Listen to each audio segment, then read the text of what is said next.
Michael Pena.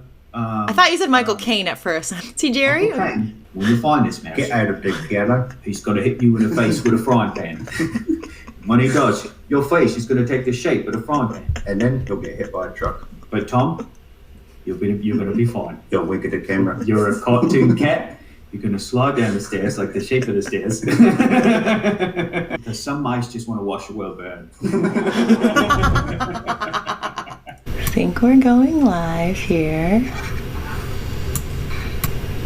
Uh-oh. Do you ever just miss the days of showing up to a studio? I miss that sometimes. I do miss it, yeah. It was nice. I think that kind of works. Oh, we're live! Hey, Hector, how's it going? Hi, Steph. How are you? Have you been? I'm good. Minus the technical setup right here. What are you talking about? Nothing. Great. Nothing. Yeah, you can pull it up, and I'll yeah. take this time to adjust my head so it's the same size as yours. He says, "Oh my gosh, both of us." Is this a revival of game together? No, it's a revival of chat together. Because I think the thing I miss most about playing video games with you is just chatting and hearing your random commentary about everything. Likewise. I can't even remember anything we did at Geek and Sundry, Steph. I have such a terrible memory. What did we do at Geek and Sundry? We played games AXYB. Oh, yeah. AXYB. That was really fun. But I'm so happy to see you, Steph. I'm glad that you're good and you're doing okay. And I miss talking with you and hanging out with you. And we've got a bunch of stuff to catch up on. And we do. And, how are you doing in this second, third, fourth, or fifth stretch of quarantine? What are you focusing on right now? What are you doing these days? These days are very different from the summer when I think it was just trying to get a grip on things and figure it out. Now I'm teaching screenwriting, which is really fun.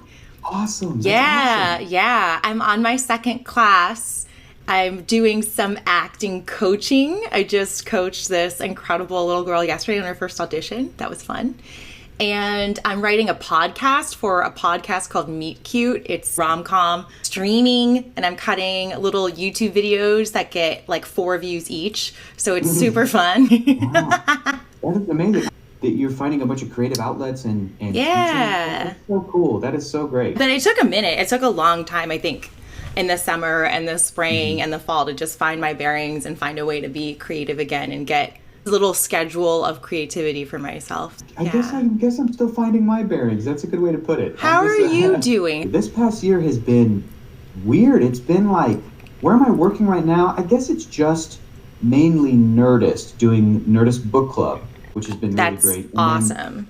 And then various little like remote press junket opportunities when they spring up, when they pop up and stuff like that. I may have some stuff coming down the pike. The pike? The pipe? The pipe? The pipe, like a Mario like shell? the pipeline, but a pike. Right. The pike line. The pike line. I think I have been focusing on like the podcast project that Keller and I are doing, and we might be doing a new one. And that's nice. Pipe. The podcast and then anytime the press junkets come. And that has to do with books, or you said the book club, and then you do a separate movie or TV one? Yes, I do a movie podcast with Keller where we, I think we're using laptop mic. I'm very quiet and muffled. Really? What about that? Is that better? Should I fix it? You're using a beautiful mic. That's bigger and better than mine. Look at my mic. Yours is way cooler. Yours is a Yeti. Mine's an AT2020. Let's compare the size of our mics. Let me see here. I thought I had fixed the settings. Oh, feel free to take your time. I took 20 doing minutes. it right Actually, 30. We started 10 minutes early. Chat, can you hear? Sounded better. Can you hear Hector? Maybe I can change your. How's? Rogue says Hector is at 65% versus you, Steph. And Okay. I'm assuming you're at 100%, Steph. I'm always at 100, except during the last year. Okay, now you can hear Hector. Sounds good. I just turned you way up, so hopefully. Okay, thank you. Yeah, So his too mic loud. is obviously fine. There's Keller in the background. There's Keller. Kelly, you want to come say hi? Yeah, Keller, come say hi. Also, we need to put your podcast in chat so we can follow. You're not in shot, Keller. Get in shot all the way. Yeah. Floating head this past year. It's been weird. Oh, because you need to get into my right next to my face. You do. You need to get right next to the face. Right next to my face. Because the shots crop like that. If you could be perpendicular to, oh, that's so nice. Hi, Keller. Hi, everyone say hi to Keller. You guys are so, wait, do you all have a podcast picture? Just move in a little bit closer and I can freeze frame it. And yeah, over the mic, that's perfect. Now maybe smile or something, or I don't know. Oh, okay, cool. I can go back in and freeze that later and maybe it won't be blurring. Oh, wait. No. You guys got to move in closer because that was on my screen. Do it again. Move in closer. I'm going to direct this.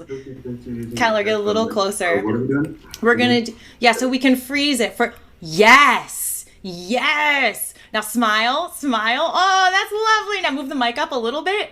The mic up. Now open, oh, no, not in front of your faces, but like right below your chins, in between your chins. Yeah. Now open your eyes and smile real quick. Yeah, that's perfect. Okay, I think we got some good ones. They love it. Okay, great. So if you guys don't have a picture for your podcast yet, you might, but if you don't. Is better, worse, better, worse, where, best, better? Okay. I'm gonna get some like normal light in here now that I can. Okay, I don't know. I'm not good at the, you can fix your mic, I'll fix lighting. Okay, great. You've got a window behind you? That's a fireplace. Oh, it's a fireplace. Yeah, this is Fireside Chat with Hector Navarro and Keller. And then Keller, there's your frame. You just go and look in the fireplace. I'm so happy for you. Congrats on your new place. Fire looks lovely. It's pretty great. We miss having people over to watch movies. We would have loved to have had you over. But Steph, did you ever come and hang out at Keller and I's apartment to watch a movie? Yeah. How's Abby? Cool. I miss her. Good. She's good. She's in the garage working right now, which is why I'm in the next to the fireplace room. Will I sound okay? Does that sound okay? I'm gonna see if I can show them your fireplace. I'm gonna try to expand. So book club, we should. You should totally have me on book club. I'm putting the view with the fireplace because it looks really pretty. Even though, do you see us? I put us in a comic book face. A comic book thing. Exactly the same. Don't think that's the hot mic. What the hell mic do I have? It's plugged in anymore, so it's for sure not this mic. It's not that. We're talking via the earbuds, not the main microphone. Nope. In a twist. If I hold it here, can I... None of this help me out. Usually when I have tech issues, I just go straight to Denova. What's up, Denova? Yeah, totally. Hey. Oh, look, the flips in your flips. Your flips. Are you guys stream on Hector and Keller anymore? We haven't in a long time. We should just stream Dinosaur Park. Are you guys partnered? I mean, for life. For sure. So we can squad stream with your partnership. I mean, Keller's engaged and I have a girlfriend, but other than that, we are partnered. Absolutely. Keller, you're engaged! Congratulations! Yeah. That is so exciting! When do we get to... Oh, you look so lovely, Keller. Congratulate me. I'm so happy for you! And you haven't met Chelsea yet. I haven't met Chelsea. What am I doing? I haven't done anything cool. No, just as soon as they open it up to be like, okay, everybody can get vaccinated. We're going to make appointments so fast, flipping fast. We can't wait. Everybody's saying congratulations to you, Keller. Yeah. How does Keller say galaxy? Keller, how do you say galaxy? Galaxy. Exactly. We could just squad stream something if you... Oh, hi! Hi, I'm Steph. This is Chelsea. Nice to meet you, Chelsea. Steph Woodburn. I am Steph Chelsea. I used to play a lot of games with Hector and Keller, and we used to do not karaoke, and it's not just dance, and it's not just sing. What did we do? Rock band. Yeah, we used to play a lot of rock band. We still do rock band here. Yeah. Nice. Does that take up the majority of the four of yours relaxation time? Rock band. It was at the beginning of the pandemic. We've been through phases. Yeah, we went through Uno, rock band. We started with puzzles. Okay. And hated them after. That was really bad. Hated puzzles. Shuffle. She looks way better than me. Maybe we can put all your faces together and I can screenshot it for you and send it. Like move in Hector. It needs to be smush. Yeah, yeah. Bigger than yours. Maybe she can be on top of your head. So if you two do a little head pyramid. Yeah, but tilt your head up, Hector, so we can get that really beautiful under. Yeah, okay, everyone smile. 1, 2, 3, smile. Yay! Okay, that's lovely. We'll screenshot it and send you. Nice to meet you. Nice to meet you too, Chelsea. Hope to meet you in person someday. LOL. I love this. Yay! Look, DeNova, we made a Geek and Sundry. Only took me 5 hours to set up a Google Meet. Yeah, I was just talking right before we started this stream, Keller, about this makes me miss just going into a studio and doing nothing except showing up. Yeah. How you where to look, they put a thing on you. They had Everything I've done remote, I think I did have the thought of like, I miss Lucas Eubank. yes. Steph, you are a big fan of Dune. Yes. And are you also like a huge fantasy reader? Because Keller also reads a ton too. Keller always was asking, what are you reading? Which I thought was a super unique question because most people here asked, what are you watching? In Hollywood, we're in LA. What are you watching? Have you seen this TV or this movie? But Keller, whenever I sat next to him on AXYB, when we never had to do the tech, and we were just chilling for the he's like, oh, what are you reading? Yeah, I'm like, oh, I'm reading this. He's like, oh, I'm reading this. Insert really awesome book. Reading this biography. Because you read nonfiction too, right? Yeah. I mean, I do it, but not for fun, just for homework. Yeah, it's like eating vegetables. Well, Steph, what are you reading right now? Yeah, what are you reading?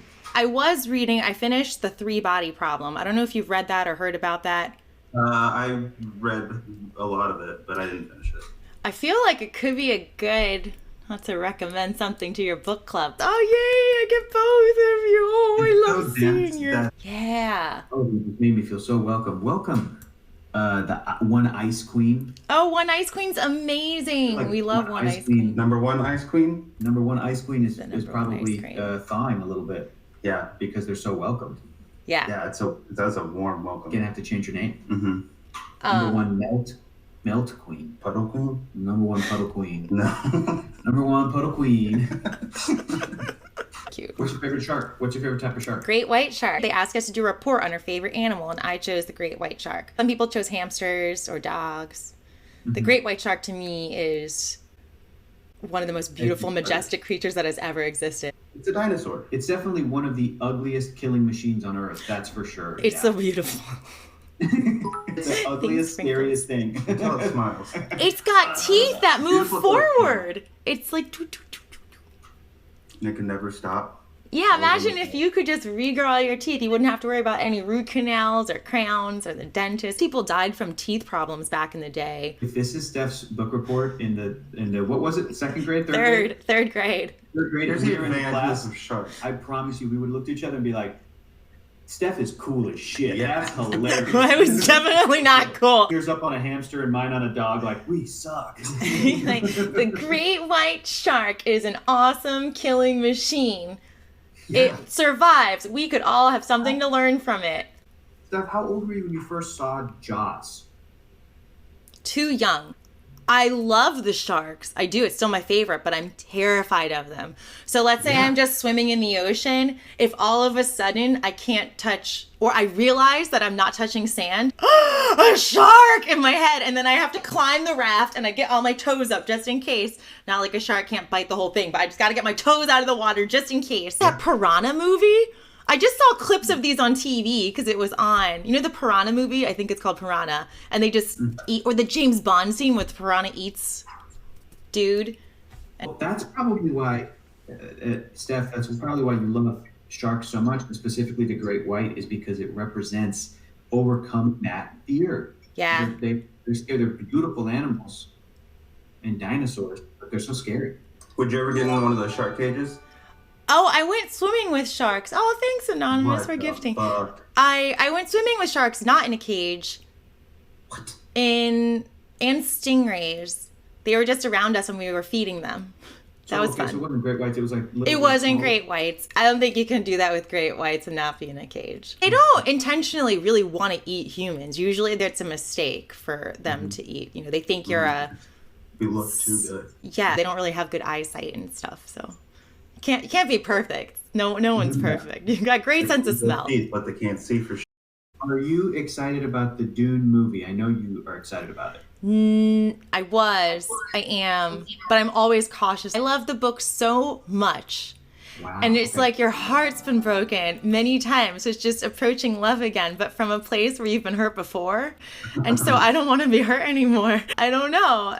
I'm scared. I'm lots of feelings. It's only half the movie. Then what if there's not another half, or what if there is? I don't know. There's so many emotions that come with it. This is a very loaded question. How do you guys feel about it? Do you like or dislike the director Denis Villeneuve's other movies, like Blade Runner 2049, Arrival?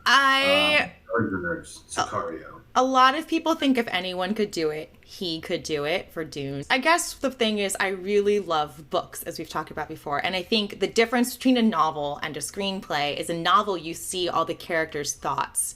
And in a screenplay, it's show, don't tell. And it's really difficult to show all the thoughts that they have in Dune, especially when you have the Bene Gesserit worlds, the Mentat worlds, and even the way they think and analyze and process. There's just no real way to put that in a feature film movie. Maybe in an extended TV show. I guess if you're just going to show the world and kind of an explosion on the screen, this could be a good way to do it.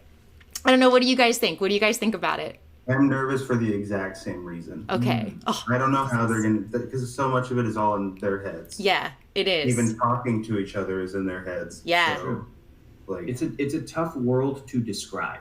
Yes. So it's even tougher. Like, it's already tough in the text to describe. So it's going to be even tougher to try to act it out in live action. But I think that at the very least, I think it's going to be better than the 80s movie. Trailer was magnificent. Trailer was great. Yeah, the trailer was really good. And it's a good looking worm. I am really excited that he fell in love with the book because he saw this amazing cover like in the 70s or something as a young person, and he read it. And the cover had, what's the name of the desert people? The Fremen. It had Fremen on the cover, and they had like bright blue eyes. And the Fremen almost looked like, to him, he described it, it looked like an African person or a black person or like a person of color. Yeah. So he envisioned the Fremen as being more like a native peoples and like, you know, being shades of brown and different kinds of things. And that helped him like get into the story in a way. Yeah. And so I'm really curious to see how, and he is so passionate about it because he also loves the book so much that it's like, if Hollywood was going to have anybody do this, at least somebody came forward and they're like, I love this book. Yeah. And that's more exciting than if they hired somebody and they're like, I never read it. I got into the book and now I'm directing the movie. You should have wrote the script, Steph. You should have written it. So. Oh, it would have been too, actually, secret. One of my director friends and I always envisioned doing it together. But at some point, so maybe in another 30 years, I need to redo it. But if you see in my chat, I have that's one of my emotes is me with the, it's a Stef Fremen. It's Stef Fremen. If this thing takes off, they're gonna do all the books as movies, right? So okay, you can write or direct one of those. Maybe. Well, so I don't know. Have you read any of the other books? There's a really interesting one about the Mentat and the Bene Gesserit worlds together. I've only read the first two. Okay. It's a lot of books. There's 5 or 6 written by Frank, and I think a bunch written by Brian, his son, and co-authored by others. The first one is just always my favorite. I read it at a very young age. I was in the desert reading this book about the desert, so I think I just loved it.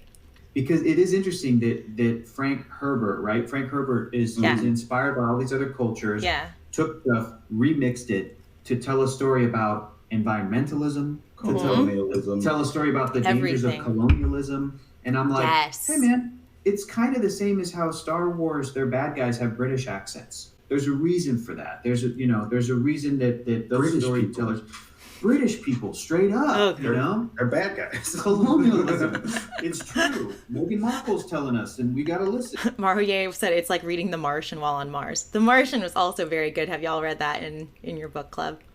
No, I haven't. Have you read The Martian? I read The Martian. But I like the movie. We should rent that in 3D. I like it better than the movie. Really? Yeah. I agree. Concur. The movie makes it feel like it's a real thing that happened, and then you're at the end, you're like, wait, why is this supposed to make me feel good? Yeah. This isn't real. Yeah.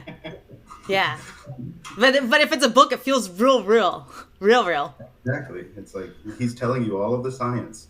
The thought process and the science and stuff. That's great. Yeah. That's great. So, Steph, you're already sure that they're going to reboot Dune again at some point. They won't stop doing it until they do it well. It's so good. In the 90s or early 2000s, specs were great. Specs are films not based on anyone's IP. It's like your idea, Keller, your idea, Hector, and you write it and it's a new idea. Now, you know this, they like things based on IP and books and an article or a tweet. They say, based on a real live tweet. It's difficult to get specs made, but for that reason, Dune is such a rich world that until they get it right, they're gonna keep doing it. You know, us, Geek and Sanji, we were supposed to move into a space in the legendary building, and then Dune needed it for reshoots, so then we didn't move.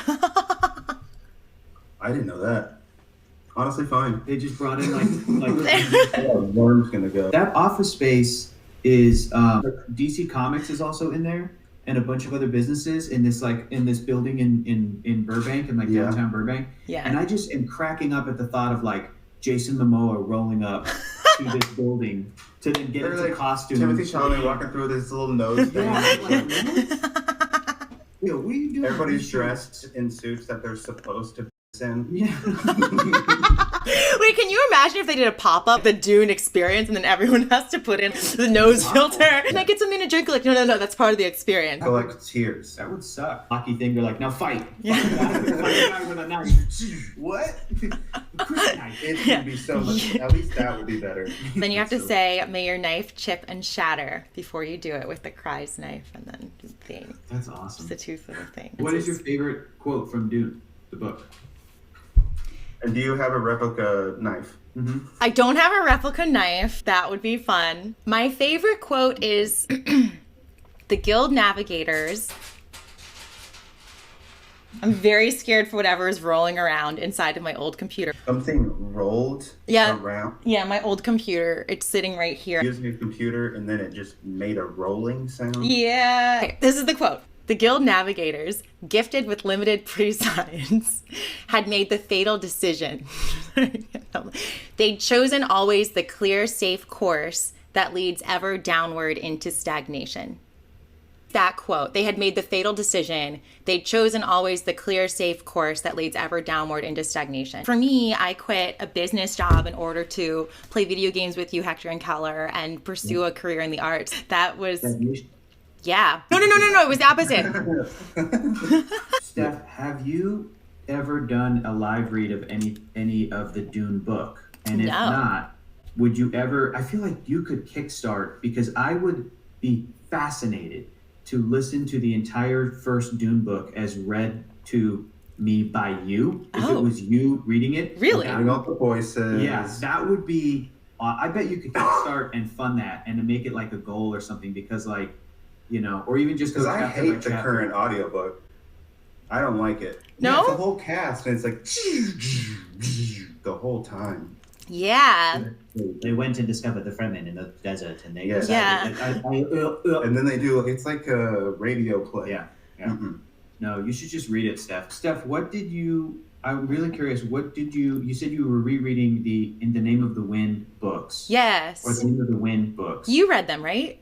I'm reading the first one right now, and I'm almost done. And Keller read both of them years ago. What do you love about those books? Why do you love those books?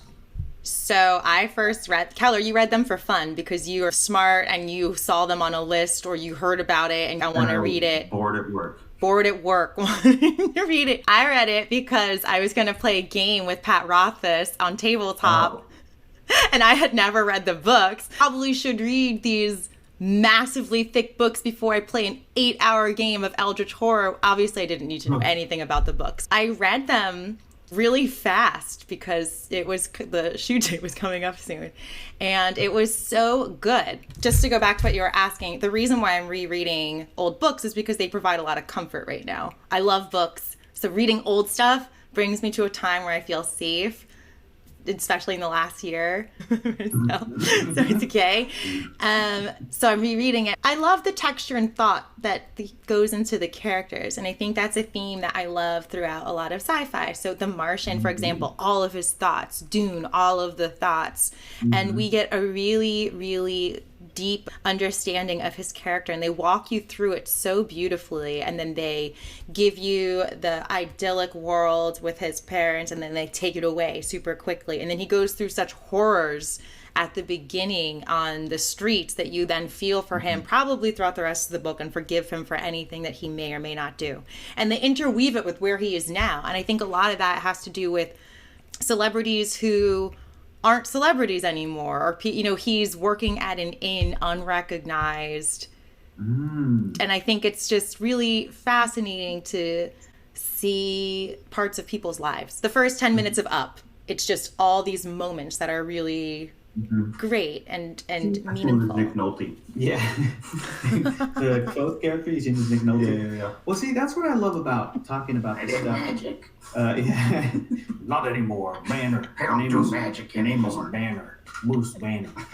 That's what I loved about talking about this stuff with Steph, even if it was something that I wasn't familiar with or hadn't read, because Steph, you always have a really great take on any of this material, because you said something that I had not even made the connection, where you were like, it's like a celebrity who's no longer a celebrity.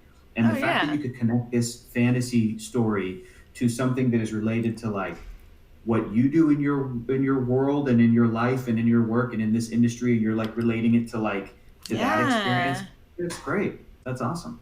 Well, I think what we do in screenwriting, fantasy is just an articulation of a very human feeling, an emotion, a take, a lens, a POV, but you put it in a world where it just represents things. So it's fun to watch, but it's very personal and meaningful.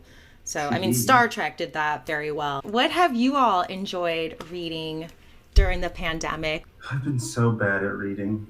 What? I think it's because I read all the time at work and also found anything.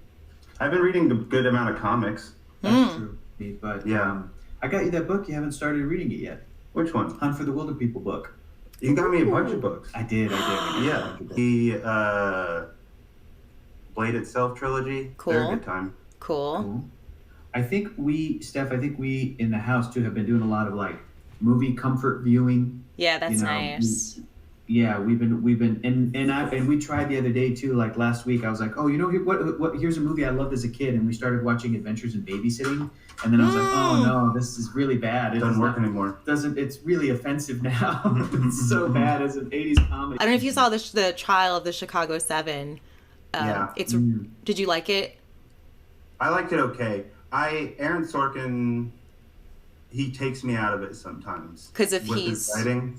Too verbose, or just to him, like a little too smart. It's like I've heard this same exact speech in The West Wing already, Aaron. At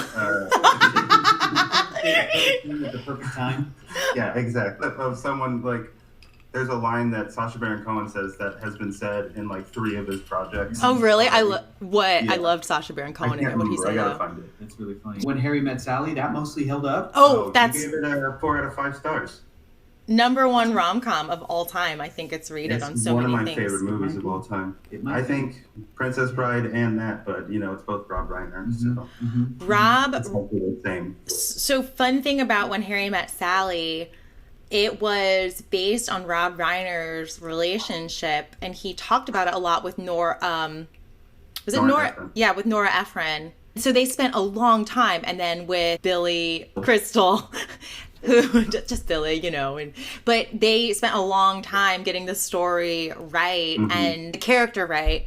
But it was based around Rob Reiner's relationship, and Nora and Rob did not want the characters to get together at the end because they did not think that was truthful. But Hollywood said, give them the ending that they want, make them end up together. So good. Yeah. So good. A really great screenwriting trick is no one says what they mean. That's not exactly true. But when she's like, and I hate you, I really, really hate you. And you see she loves him at the party. And she's like, I hate you. But her face says, I love you. And I'm going to end up with you. They do a really good job with that. You should teach podcasting. Oh, man. Oh, my God. Here's what you do. Find a music clip that somebody made. Tack it on the end of you saying a bunch of bullshit. Royalty-free music. And that's it. Yep. That's it. Make a podcast. You need to come on our podcast again. I know. Yeah. I would totally love to. Does that, you use that big mic for your podcast? We can. No, we have other mics. We have so many mics in this house. I am Do still... any of them work?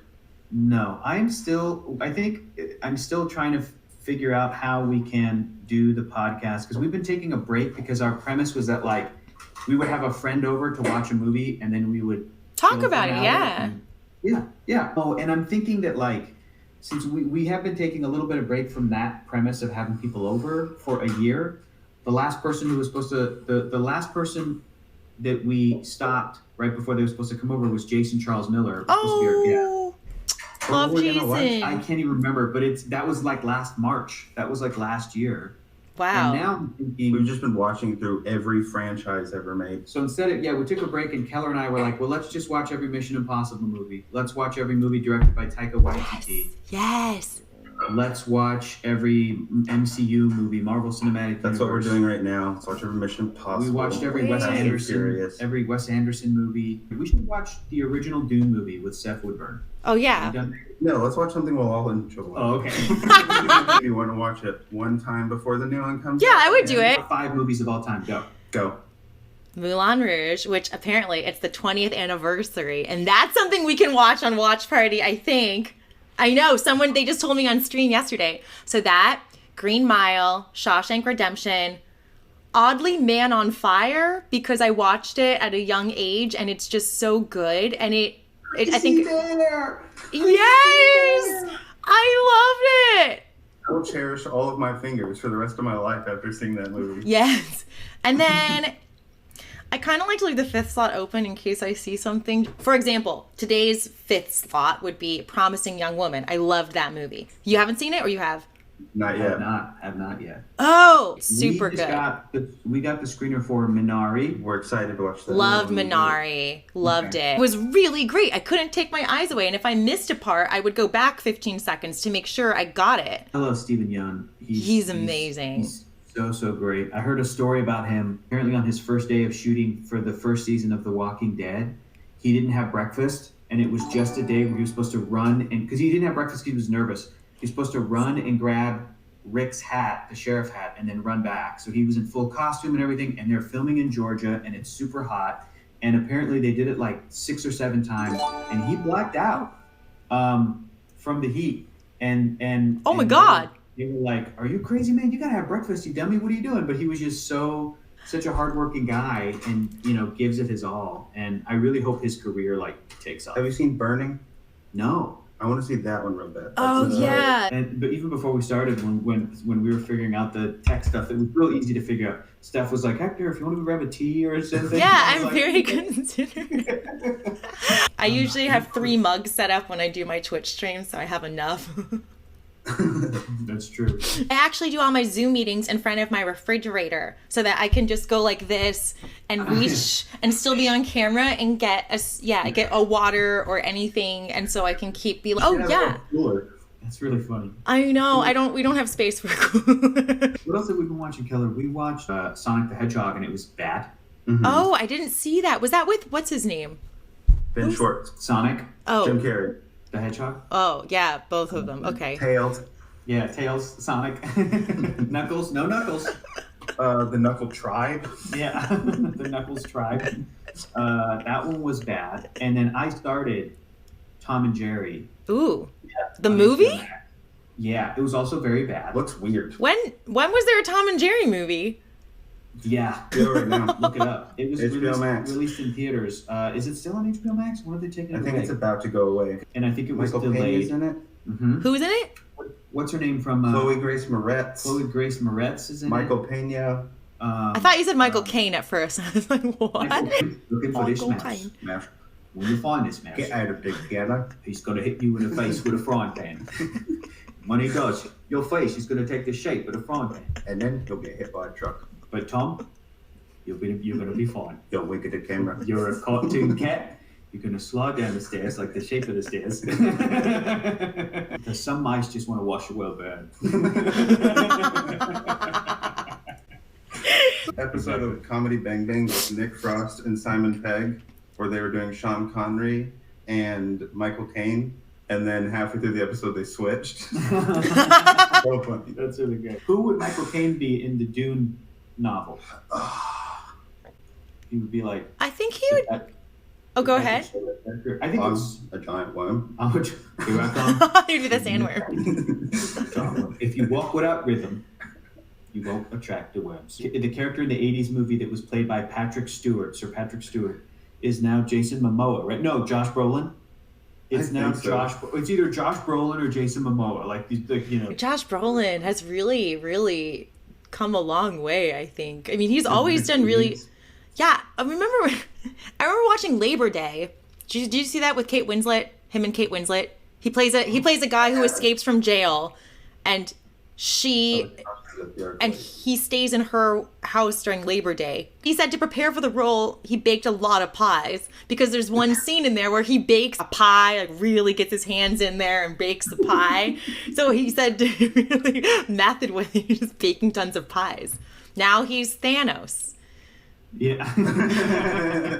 Thanos baking pies is the sequel we need. Can you imagine if Thanos just had a Twitch channel where he made pies? You guys are ignoring. He did cook. We did watch him cook. I want an entire show though. He grabbed the fruit. He seasoned the thing. This might be salt. And then they came in and killed him. Remember? And they put that head in the pot and they cooked it. Endgame. I saw that movie, that little movie last year. 2 years ago. The very beginning. It's so insignificant. I forgot when it happened. The highest grossing movie of all time? I think I saw it. Steph, here's a real question for you. Game in. Because you're a fantastic writer and a screenwriter. Okay. And you were talking about this earlier between the difference between spec and IP. Yeah.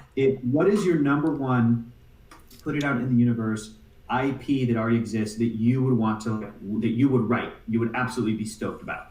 So you actually gave me this idea, and I am in love with this idea. Cassandra Cain. Oh, yeah. That's awesome. Batgirl. Who is that, Steph? Okay. Oh, I'll tell you. In case people don't know, I was joking about Avengers Endgame. Yes, I've seen it, and I know I know what it is. It was great. I don't know how much money the first Suicide Squad movie made. I bet you it probably did make a good amount of money, but But also they're going to make a Mobius movie, so... Morbius? What's his name? Morbius. Morbius? Exactly. All I'm saying is, strip movie. That whole franchise is really messy, and it's all over the place. James Gunn is going to do another Suicide Squad movie, and I feel like they're doing it because he wants to do Suicide, not because they're we need to do Suicide. Do you think that if the opportunity was hey, we want to give the character in the movie Birds of Prey, Cassandra Cain, Cassie, we want to give her a spin-off HBO Max show or a movie or a short or something, would you jump at that chance? Oh my God. In but in the comic book, that was very elitist of Steph. What can I say? Did you hear that? That's what you do all the time. Hey, no, I never. It's factually incorrect what they did. But actual. No, but she's the big thing is she's mute. So I remember Hector asked, what half Asian characters are there?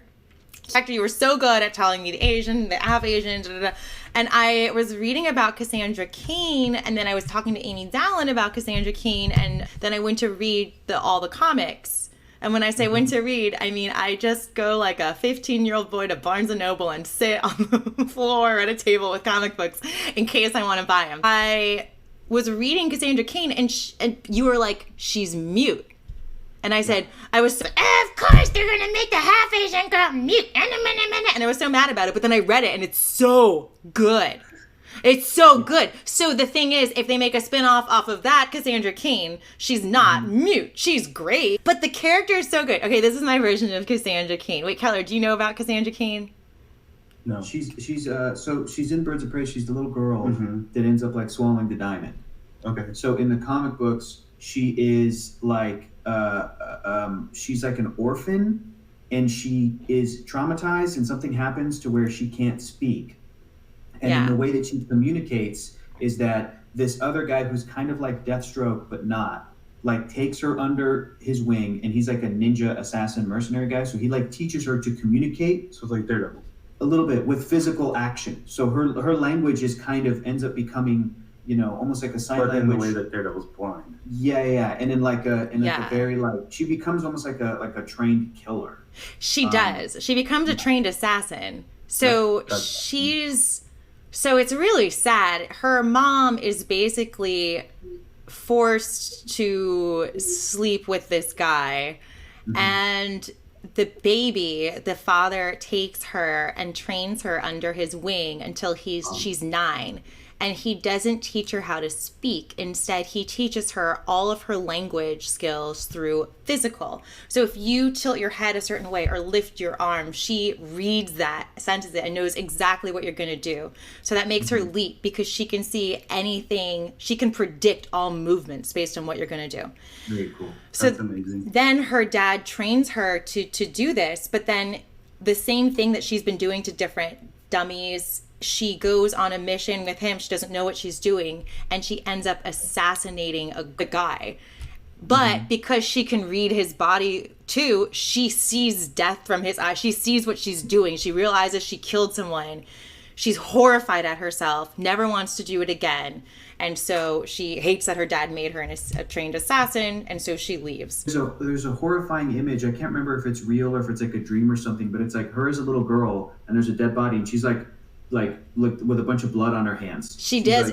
She hits him. She kills him. She doesn't realize what she did. I want to say it was a hand to the neck. And then she ends up in Gotham, and she becomes Batman's sidekick. I think she saves the commissioner. She becomes Batman's sidekick because she's great. She still can't speak, but that's okay. She can listen and understand. But one day she saves a psychic, and the psychic says, "Oh," he looks inside her brain and says, "You're broken. Let me fix you." So he puts his hand to touch her head and changes everything about her head. All of a sudden, she's able to understand all of these things, but she loses her power of being able to read through physical movements. Also, that really touches on something, people with disabilities, what he perceives as a disability, he goes in and tries to fix it, and then she loses all of her power.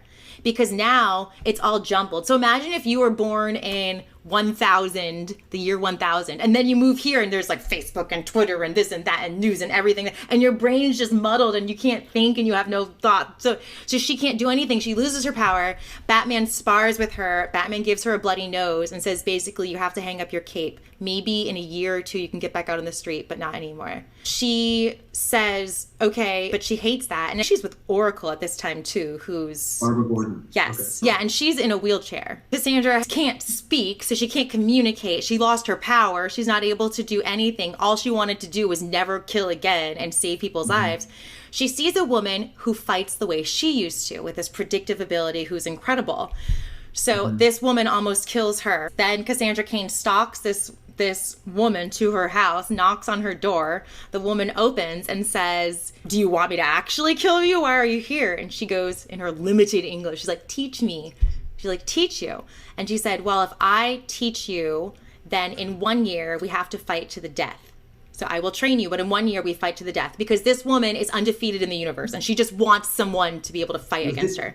Is it Shiva? It is Shiva. So then Lady Shiva says, "I will train you. In a year we fight to the death." Cassandra Cain, knowing that when she was 9 made a promise she would never kill again, agrees to this. She would rather be perfect for a year and then die than to never have power or be perfect her whole life. The woman, Lady Shiva, turns out to be her mom. Oh, I forgot that big part. That's right.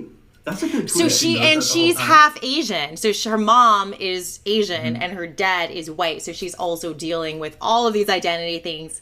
The mom knows it's her. She doesn't know it's her mom. You see, and those original stories, I feel like so good. Then that is just an incredible setup for a story. It deals with all of these issues of being able to have a voice, measuring up to perfection or success, identity, who are you? It's really a rich, rich world. Anyway, that's a long answer to your question. I have at least a collection of Cassandra Cain Batgirl. I forget what series it is, but I think Steph covered her like whole origin and whole, so I have some of that stuff. But it would have been so great. It would have been so great. You see, to me, it almost feels like the story you just described is almost like, imagine if Marvel Studios and DC were swapped. That would almost feel like a WandaVision style show. Yes.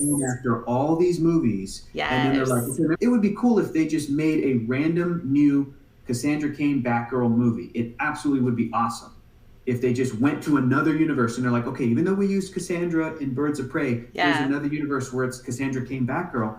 But I think to have a lot of that story work, Steph, like you would need to cast another actor to play Batman. You would need to cast an actress to play Oracle, Barbara Gordon, all these other characters, instead of like having that already littered in their normal franchise. Yeah. But I think the reason WandaVision is such a huge hit, or The Mandalorian, or hopefully The Falcon and the Winter Soldier, is because those are spin-offs of an already popular thing. If Disney Plus just came out with a new show called like Falcon and Winter Soldier, and it was totally new actors in a totally new universe, but it's still a Marvel thing, people would be like, why isn't that the Marvel thing that is the Marvel thing? Right. Why are you giving, it's like, this is in the middle of Star Wars, this is not a reboot. Yeah. This is all, it's just the world. Maybe someday there could be a world where a similar enough story to what you just described could be done with their Cassandra Cain, or maybe there'll be, again, a clean slate reboot of all of the DC characters, but they'll do it like really set up correctly this time to where all those characters are pillars, and a Batman movie is not just a Batman movie, but it's like introduces Dick Grayson Robin and Barbara Gordon Batgirl, and then in Batman 2 you have Jason Todd or Tim Drake Robin, and then Cassandra Cain. Maybe I'm wrong, but I feel like the main writer for the Batgirl stuff was maybe like Chuck Dixon, they're like white guy writers that wrote all these DC comics. But like, if Steph wrote a script for Batgirl and it was that, I'd be like, I can't wait to see it. To have Steph. If Steph wrote it. I read it. Nuance. It would have, everything that's there. You want to say hi? Abby! She's turning into a bear. She's a bear now. Hi, Abby. How are you? I'm sure everyone is so excited to say hi. Get it straight. How's y'all doing? Good. Steph said earlier that she misses you and she misses your cupcakes. I do. I miss you too. Congratulations. You should definitely make some. I can make sourdough bread. I can contribute that. I've got a whole sourdough starter. It's a little thing, a jar, and then I make sourdough from it. From you. I can give you some starter. I did, but I don't have any now. I let it die. I can give you a loaf and some starter. Yes, please. Great. That's exciting. You drop that off in front door. We'll come pick it up. Keller will make some sourdough bread. Make some sourdough bread. I'll give you I'll give you a little loaf and some starter so you can make it yourself. And then you feed it every day like a pet. But yeah, no, the bread itself is just starter, flour, yeast, and I think water. That's it. Nice. Something like that. Very simple. But you need that starter. I never thought I would become this person. I know. You're at the end of quarantine. Yeah. And you're just now getting on the sourdough train. Before the pandemic, Steph, I never thought that I'd roll up my sleeves and get in the kitchen and super get into cooking. Yeah. And it turns out I was right. He never did it. He never did it. You have to watch every single show on Disney Plus instead. Yeah. Better use of your time, to be fair. Be Our Chef. Yeah, I'm watching that. That's true. What's Be Our Chef? On Point. The documentary about ballerinas in New York. He's literally watching every single thing on every single original Disney Plus thing. Is this in order to avoid 70 cooking? shows at this point. Oh, to avoid cooking. Yeah, to avoid cooking. To avoid his life. Yeah. To avoid reality. I was going to post my ranking of every We don't need it. Disney Plus show? original, but the chat doesn't care. Whatever, it's on my He's got letterbox. WandaVision at number 1. Who cares? I think you should do it. You could go, what is sourdough if not yeast persevering? It is. Thank you. It is. What did you think of WandaVision? Did you watch it all? I loved it. Yes.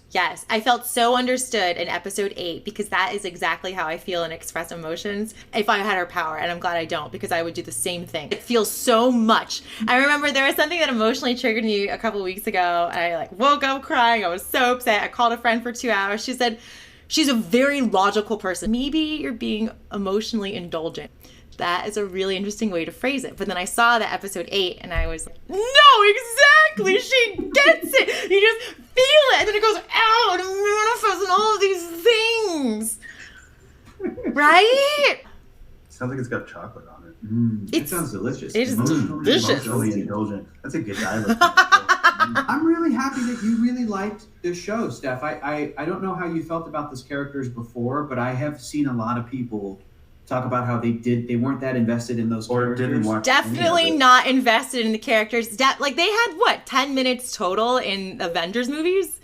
All of them. So your favorite episode was episode 8. Is that the one where they go through her entire backstory? Yeah, and it's the end where I don't want to spoil it. She has all of her emotions and the grief and all of that creates this thing, and that is how she's processing it. That's how she's dealing with it. And no, it's not healthy, but she has these powers with all these emotions and she has to process something with it. And they really take you down and understand it. I think the beautiful thing about the show is she ends up being not a type of villain, but you understand why. And I love that they built the character so rich. You're on her side. And you don't know what's going on. Also, obviously, all the half-hour tributes, amazing. For everything, the music, the editing, the hair, they did the jokes. Costumes. Yeah. I think it relates back to what I was saying earlier about how we're saying that there are issues with certain comic book stories because old comic books were written by mostly white guys. Yes. And they weren't thinking about everything and all the nuance. Yes. And Scarlet Witch is another example. Wanda Maximoff has a real tricky history in the comic books. It's the same with Jean Grey. It's the same with no woman can have that much power without their emotions. Getting in the way of it. The character is that powerful with that much, and they just said a couple times, it's either the Scarlet Witch or maybe Captain Marvel, who are like the most powerful characters in there. Right. They addressed it in there where they were saying, if she had focused, or I don't know what, if something else hadn't happened, Wanda could have single-handedly stopped Thanos. They addressed, that was a major problem, right? Where they were like, couldn't she have just stopped it in the movie? More powerful than the Sorcerer Supreme. And she didn't stop it only because Thanos, Josh Brolin, he called down like an airstrike where he's like, rain fire up on them, because Scarlet Witch was beating the crap out of him in Avengers Endgame. But I'm going to start calling her WandaVision. I'm going to say, I don't know. WandaVision, she could have beat Thanos. When WandaVision fought Thanos, I was like... Here's the deal. They are one and the same now. Yeah. But going back to that, Stef, that the real triumph for the show for me is that the way that Wanda was depicted, and I think it's writer Jack Schaefer, it's a woman writer, and the whole team of writers that worked on that. I think they really understood some of that without making it like, oh, a man is manipulating her the whole time. Right. So you're watching Mission Impossible. Yes. But part of it is, so I'm writing about a stuntman, but one of the themes is a lot of times in movies and shows, women are depicted by being strong by becoming like a guy. So they're like, oh, I throw things really hard, or I now have superpowers and I lift, so I'm strong, or I act like or I'm in the army, or just they do more masculine things, and that's being a strong woman, where I don't think you have to change necessarily to do that, to show you're strong. I think there's ways that you can be very strong with your emotions and your mind and just looking out for the whole. Look at the real superheroes that were leaders of countries that didn't catch a lot of COVID. A lot of them were female. So I'm just saying there's other types of powers that you can have. So it's like, why do you always have to be strong? So it's going to show different ways of being strong. But that is something that WandaVision did very well. Mm-hmm. Have you seen the movie The Fall? Steph, did you watch that? No, but I've heard about it. A lot of people recommended it. Put that on your Netflix queue. On my they send queue. You DVDs through the mail. You have that, right, Steph? They send you DVDs through the mail on Netflix? Yeah, no, but videos, VHS. Oh, yeah. You guys are making fun of me. And, it costs more, but the Laserdisc is worth it. Yeah. My script, the one I want to write, is about an aging stuntman, 40s, 50s. You know, there's not a lot where you show males aging out of their career, but you are replaced by the young type. But there's an Asian actress. All of her agents tell her she needs to get martial arts movies because that's how she's going to get cast. But she's the clumsiest, most unathletic person in the world. And then the two of them are paired together for a big movie to be the stunt people. Great. Oh, that's really great. That's good. One of my favorite stuntmen of all time is, I think the guy's name is Vic Armstrong.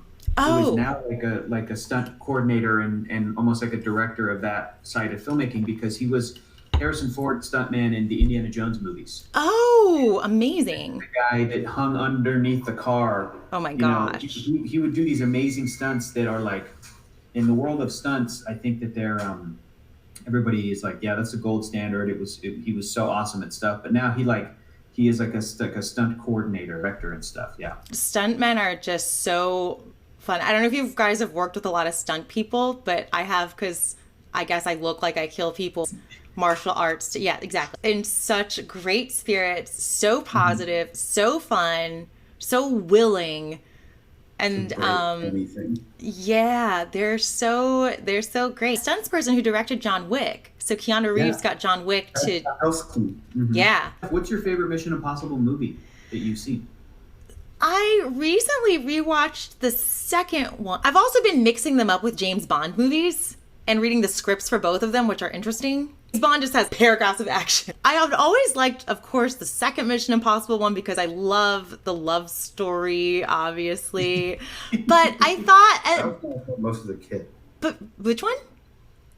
2 was the one I saw most as a kid. Yeah. I think that was and it sticks with you. But then the one where he's hanging from that really tall building with the one arm, they did a really good job structurally with the movie and the reveal of the character, Jeremy Renner's character.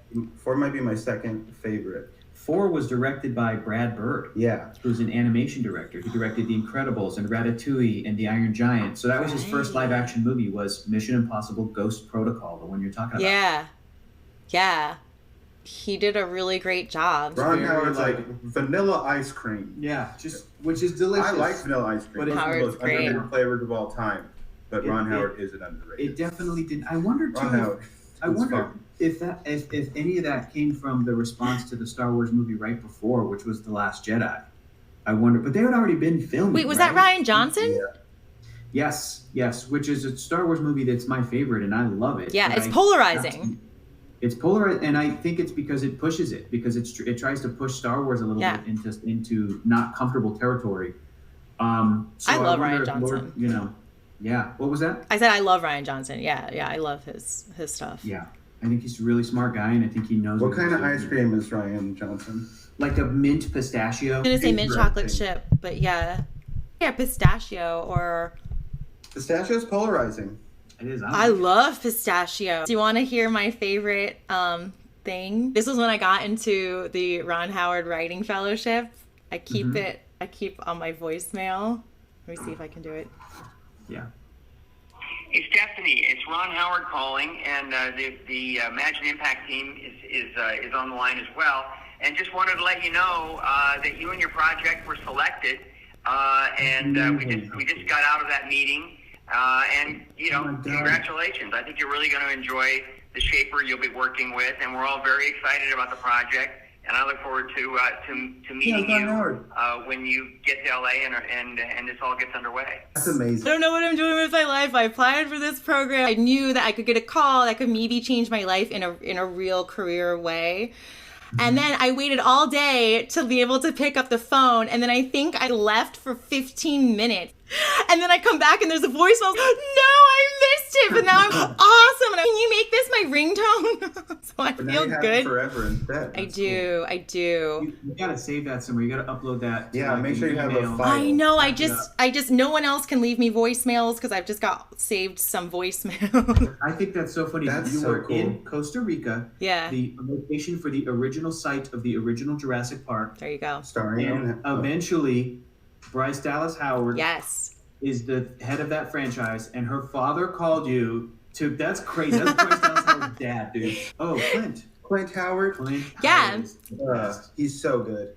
Clint Howard was in the original Star Trek show as a little kid. Oh. Yes, he was. And then he was in the new Star Trek show as an adult.